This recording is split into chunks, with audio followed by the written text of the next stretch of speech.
नमस्कार दोस्तों, मैं हूं आपका दोस्त और सखा में जुगानी। आप देख रहे हैं जुगानी टॉक्स। और एक बात बताऊं आपको यार, कमाते तो सारे हैं और बचाते भी अपने सामर्थ्य के अनुसार सारे हैं। जितनी जिसकी कैपेसिटी है करने की कोशिश हर कोई करता है, लेकिन प्रश्न ये उठता है कि यार हम निवेश कहां पर करें और कैसे उसके बाद में निवेश करें। दूसरा क्या है, जिसने इस आर्ट को सीख लिया ना, वही बंदा एक सुपर इन्वेस्टर हो सकता है। जैसा कि आप सब्जेक्ट को देख करके आए हैं, बड़ा इंटरेस्टिंग सा ये है। और उसके बाद में इन्वेस्टमेंट के तो कई सारे ऑप्शन है। जैसे आपका ट्रेडिशनल में मैं बात करूं तो आपका एफडी हो गया, उसके बाद में थोड़ा सा और ऊपर जाते हो तो कॉर्पोरेट बॉन्ड हो गया, ट्रेडिशनल में आपका गोल्ड आ गया, फिर उसके बाद में शेयर्स आ गए, प्रॉपर्टी आ गया, म्यूचुअल फंड आ गया, और भी आप बहुत ज्यादा रिस्क लेना चाहते हो तो आपका क्रिप्टो भी आ गया। लेकिन आज हम इतने सारे ऑप्शंस में से ओनली केवल और केवल ट्रेडिशनल ऑप्शन पर एक हल्की सी निगाह डालेंगे, जो कि आपका एफडी है।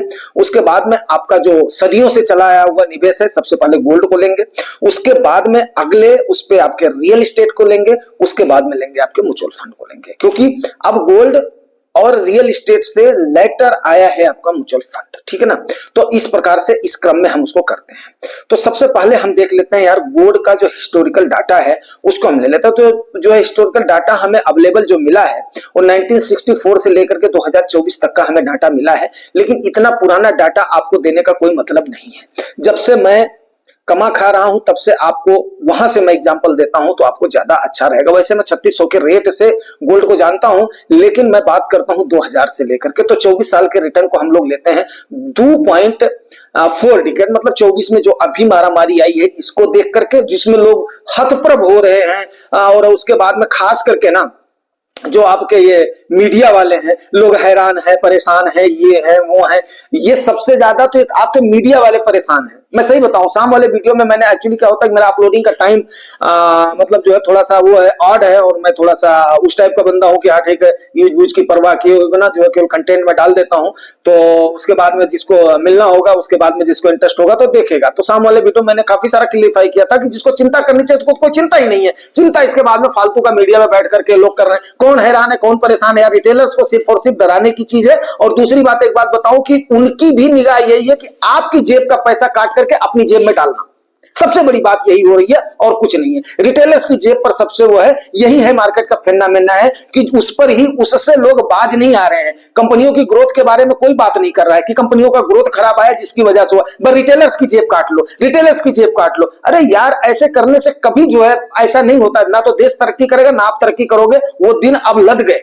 अब छोटे छोटे इन्फ्लुएंसर्स अपने रिटेलर्स को लेकर के उसके बाद में चलने, तो ठीक है सबसे पहले बात कर लेते हैं इसकी। ठीक है ना। तो भैया अगर 2000 में हम देखें तो आपके सोने का जो रेट था, तो 2000 में आपके जो सोने का रेट था वो था 4400 रुपया। ठीक है ना। तो वहीं पर अगर आपने उस 4400 के हिसाब से अगर आपने 1 लाख रुपया उस समय, कोई इतनी बड़ी बात नहीं है, 1 लाख रुपया उस समय अगर आदमी थोड़ा सा भी जो है कमा खा रहा है तो 1 लाख रुपया आदमी कर सकता था। ये मैं प्रैक्टिकल एग्जांपल आपको दे रहा हूं, प्रैक्टिकल एग्जाम दे रहा हूं। यस, 1 लाख रुपया आप कर सकते थे। मेरे जैसा अगर बंदा स्टार्टिंग में अर्निंग शुरू किया था उस समय 1 लाख रुपए कोई इतनी बड़ी बात नहीं थी। अच्छा खासा अमाउंट हम अपने घर पे दे रहे थे। मतलब 500 में हमारा एक महीना चल जाता था उस समय। और उसके बाद में सारा उठा करके अपने जो है अपने फादर के हाथ पे मैं जो है रख देता था, क्योंकि मेरे दोनों भाई पढ़ रहे थे। छोटे वाले मास्टर साहब तो बहुत छोटे थे, बीच वाले मेरे से मतलब जो है पीछे थे, और ऊपर से मेरी बहन हो गई थी, तो इसलिए घर की जिम्मेदारी थी, तो मैं अच्छे से जानता। ठीक है। तो 1 लाख रुपया आप उस समय आराम से रख सकते थे। अगर उस समय आप सोना खरीदते तो आपको 227 ग्राम सोना मिलता, मतलब 227 ग्राम सोना मिलता, तो 22.7 ग्राम आपको सोना, मतलब जो है जो तोला सोना मिलता उस समय आपको। ठीक है। वहीं पर ही अगर आपने वो 1 लाख रुपया आपने वहां पर उसको आज की डेट में उसका आप अगर सोना खरीदोगे तो उससे आपको कितना सोना मिलेगा? मुश्किल से 71 ग्राम के हिसाब से अगर मैं इसको देखूं तो आपको मुश्किल से 15 ग्राम के आसपास सोना मिलेगा। 14 से 15 ग्राम के आसपास सोना मिलेगा 1 लाख रुपए में। ठीक है। आज के समय पर अगर आप 1 लाख रुपए का सोना लेते हो तो, क्योंकि 71,000 रुपए में इसका मतलब जो है रेट ले रहा हूं, और उस पर बात कर लेते हैं। ठीक है। 71,000 72,000 ले लेता हूं, उस पर बात कर लेते हैं। 80-80 जाने दो। ठीक है ना। तो वहां पर ले लेते हैं 80-80 तो मतलब जो है तो ठीक है, मतलब जो अप डाउन होता रहता, तो 71-72 का लेकर के उसके बाद में उसको कर लेते हैं। अगर वही 1 लाख रुपया आपने 2000 में डाला होता तो आज के टाइम पर वो आपका कितना बनता? 227 ग्राम जो आपको मिला था उसको मैंने मात्र 71,000 से मल्टीप्लाई किया है, तो ये 16.23 बना है। अगर इसको मैं 80 से मल्टीप्लाई कर देता हूं तो 17-18 लाख रुपए हो जाएगा। मतलब 17 से 18, 16 से 18 लाख के बीच में आपका 1 लाख रुपया 24 सालों में बनाया है आपके सोने ने।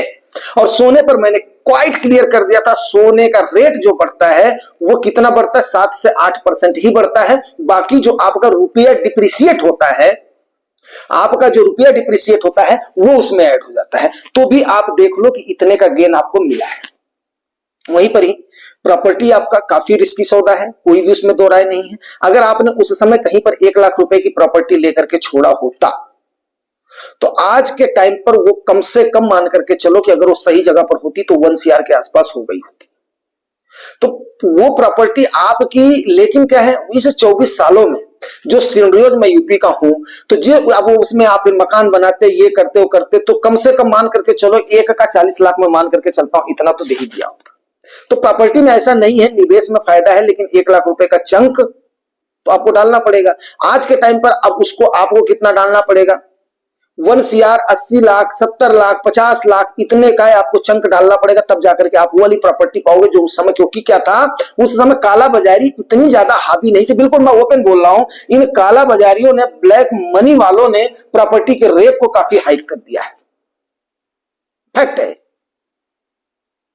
तो अब आपके ऊपर है, लेकिन वहां पर आपको 2-3 चीजें देखनी पड़ेंगी। आपकी मसल्स पावर एक तो होनी चाहिए, जिससे कि कम से कम कोई उस पर कब्जा वगैरह ना कर सके। अब आप रह रहे हो कहां पर, लखनऊ में रह रहे हो या आप बस्ती गोरखपुर में रह रहे हो, आप कमा खा कहां रहे हो, गुजरात में कमा रहे हो, मद्रास चेन्नई में कमा रहे हो, आप और कहीं कमा रहे हो, आप कहीं साल भर 2 साल में नहीं आ रहे हो, पता चलेगा कि 4 हाथ इधर से 4 हाथ उधर से आपका दबा दिया गया।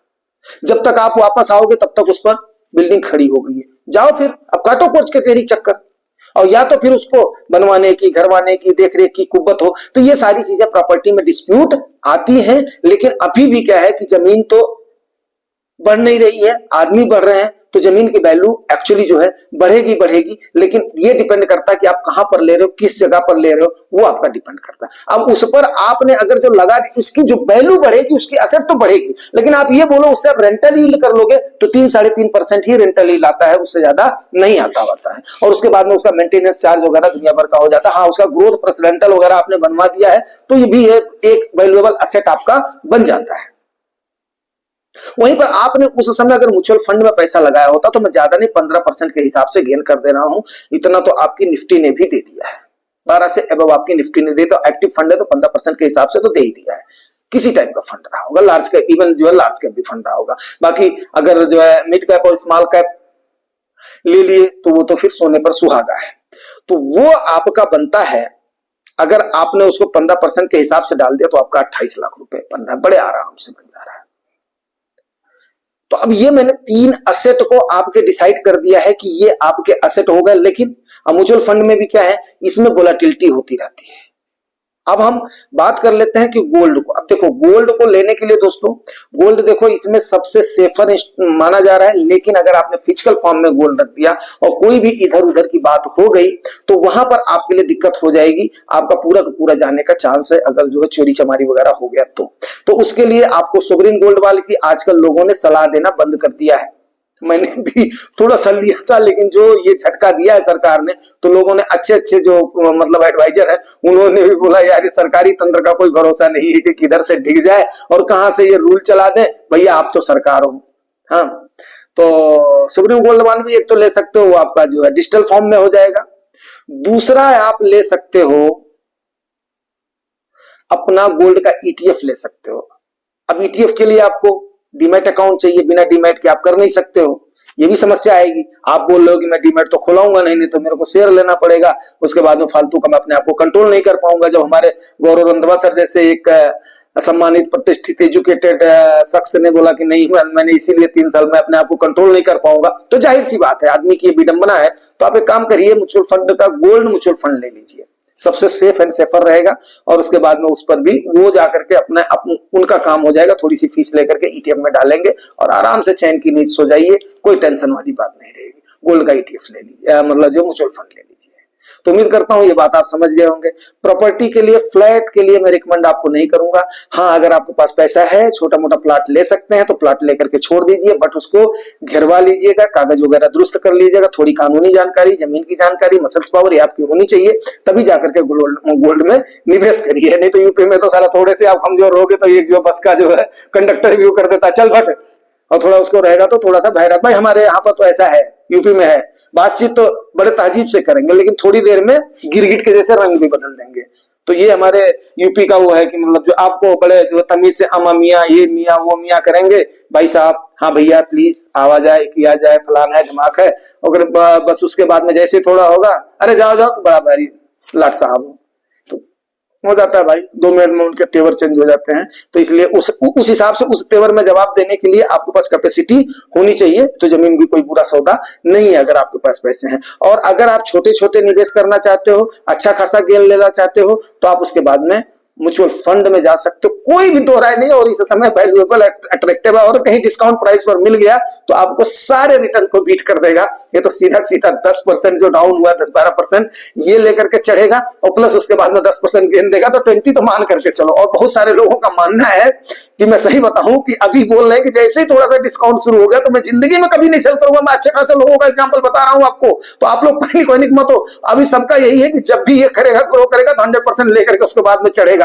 तो भैया मेरे, हाँ अब सोच लो आप क्या करना है आपने, ठीक है ना, निकल करके भागो और या तो फिर डटे रहो। और मेरे ख्याल से डटना ही सबसे उचित है। We are the Indians, we are proud Indians, ठीक है ना। तो डटो, मैदान में आए हो तो छोड़ छाड़ के भागना नहीं है, ठीक है ना। बस चलो इसके साथ ही क्लोज करते हैं।